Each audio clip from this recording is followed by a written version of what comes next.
Hey guys, welcome to the new video. और पिछले videos से हम यहाँ पे बात करते आ रहे थे यहाँ पे सेंट्री के बारे में, जो कि थंडरबोल्ट्स का मेन विलन होने वाला है। लेकिन एक्चुअली में थंडरबोल्ट्स का यहाँ पे मेन मिशन क्या होगा मूवी में, ये पॉसिबली अब इंडस्ट्री इनसाइडर्स की तरफ से इसकी अर्ली रिपोर्ट्स आना शुरू हो गई कि क्या एग्जैक्टली वो मिशन है जो कि अकॉम्प्लिश करने की कोशिश करेगी ये मिसफिट टीम, जो कि आपस में ही कॉन्फ्लिक्ट कर रही होगी और जिनको यहाँ पे वैल जो है यहाँ पे लीडर के तौर पर कमांड करेगी और अल्टीमेटली शायद से थंडरबोल्ट रॉस भी इनको कमांड देते हुए या फिर जो टो टू टो जो है वो यहाँ पे सेंट्री के अगेंस्ट जाते हुए हमें इस मूवी में दिखाई दे सकते हैं। लेकिन इससे पहले एक सबसे बड़ा सवाल जो कि ये बना था कि हमें एवेंजर्स का नया बेस एमसीयू में कब देखने को मिलेगा। वेल, ये चीज इसी से रिलेटेड है क्योंकि बताया जा रहा है कि इस मूवी में जो मेन मिशन थंडरबोल्ट्स का होने वाला है वो होगा यहाँ पे टैम्यूट की जो सेलेस्टियल बॉडी हमें यहाँ पे आदि ओशन से बाहर निकलती हुई नजर आई थी, जिसका ईस्टर एग हमें शी हल्क के एपिसोड्स में भी देखने को मिला था। उसी को यहाँ पे एक्सप्लोर करने के लिए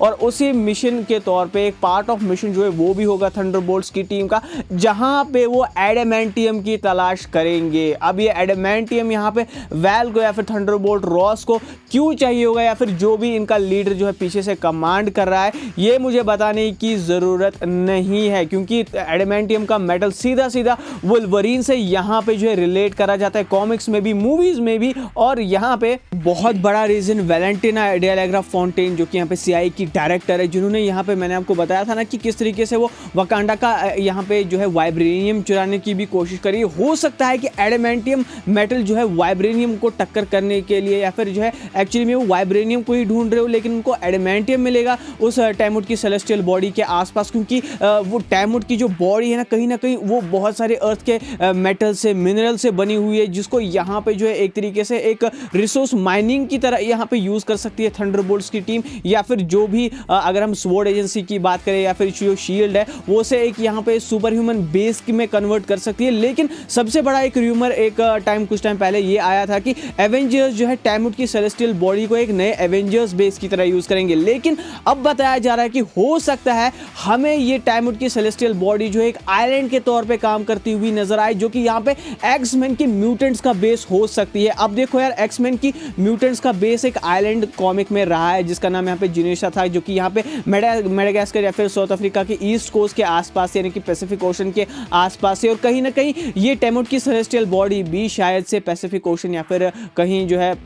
ईस्ट कोस्ट के आसपास ही है मार्वल सिनेमैटिक यूनिवर्स में। तो हो सकता है कि यहाँ पे जो है एक टाइम के बाद यहाँ पे इसे म्यूटेंट एक्सपेरिमेंटेशन बेस बना दिया जाए, क्योंकि जेनिशा आइलैंड जो कि जिससे ये टैम्यूट की बॉडी को यहाँ पे कनेक्ट करा जाएगा, एक तरीके से आइलैंड बनाने की कोशिश की जाएगी। वहाँ पे कॉमिक्स में एक्चुअली में म्यूटेंट्स को एक स्लेव की तरह यूज किया जाता था और म्यूटेंट्स के ऊपर एक्सपेरिमेंटेशन भी होते थे, इवन कि उनका माइंड वाइप भी कर दिया जाता था उनको यहाँ पे जो है कंट्रोल करने के लिए MK अल्ट्रा प्रोग्रामिंग के थ्रू, जैसा कि हमें विंटर सोल्जर में देखने को मिला है। क्या यहाँ पे ये एडामेंटियम जो है एक तरीके से इनको म्यूटेंट्स के ऊपर यूज करना है? वेल, प्रोजेक्ट वेपन एक्स के तौर पे जो मिशन है, क्या वो हमें मार्वल सिनेमैटिक यूनिवर्स में फिर से जो है रिबर्थ होता हुआ नजर आएगा यहाँ पे प्रॉपरली तरीके से, और वुल्वरीन का एक प्रॉपर बर्थ हमें देखने को मिलेगा? वेल, ये बात तो यहाँ पे हमें माननी पड़ेगी कि ये जो प्लॉट बताया जा रहा है ये यहाँ पे थंडरबोल्ट्स की मिशन का सिर्फ एक स्टेपिंग स्टोन हो सकता है, बल्कि पिक्चर जो है ना इससे भी बड़ी है। क्योंकि मैंने आपको सेंट्री के बारे में जिस तरीके से बताया कि किस तरीके से उनके ओरिजिन को शायद से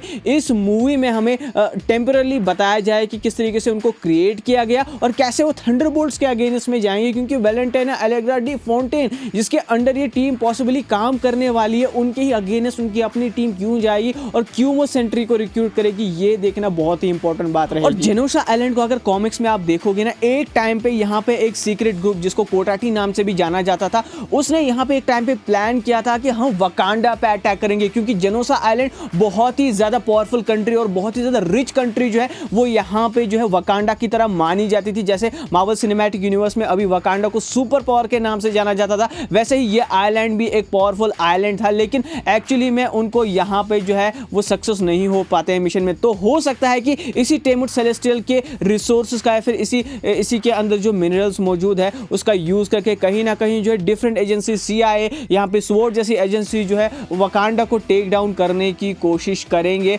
बाय फाइटिंग द एडमेंटियम, या फिर अगर वाइब्रेनियम के कुछ ट्रेसेस उनको सेलेस्टियल बॉडी के पास मिलते हैं। अब ये देखना इंटरेस्टिंग होगा कि क्या यहाँ पे जो है एक्समैन या फिर म्यूटेंट्स इस आइलैंड पे इस टाइमउड की सेलेस्टियल बॉडी पे अपना बेस बनाते हैं या फिर नहीं, या फिर एवेंजर्स इस लोकेशन को लोकेट करके, क्योंकि हो सकता है हमें इसमें कैप्टन अमेरिका यानी कि सैम विल्सन भी नजर आए जो कि बाद में से यहाँ पे एक एवेंजर्स बेस में कन्वर्ट कर दे, क्योंकि अब यहाँ पे अपस्टेट न्यूयॉर्क की एवेंजर्स बेस तो डिस्ट्रॉय हो चुकी है एवेंजर्स एंड गेम के इवेंट के बाद। तो यहाँ पे एवेंजर्स ऑपरेट कहां से करेंगे, या फिर एक्समैन की जो म्यूटेंट्स इंट्रोड्यूस होने वाले हैं, अगर यहाँ पे प्रोफेसर एक्स हमें इंट्रोड्यूस होते हैं तो वो कहां से ऑपरेट करेंगे, ये देखना बहुत ही इंटरेस्टिंग होगा। आपके बस इस बारे में क्या थॉट्स है, आप क्या सोचते हो कि क्या यहाँ पे टाइमउड की सेलेस्टियल बॉडी को एक एवेंजर्स या फिर एक्समैन की बेस की तरह यूज किया जा सकता है? तो अपने थॉट्स कमेंट सेक्शन में मुझे बताइएगा, और अगर आपको ये वीडियो पसंद है तो इस वीडियो को लाइक करें, शेयर करें, चैनल को सब्सक्राइब करें। मिलते हैं बहुत ही जल्द आपसे नए वीडियो में। Till then take care and always say be marvellous.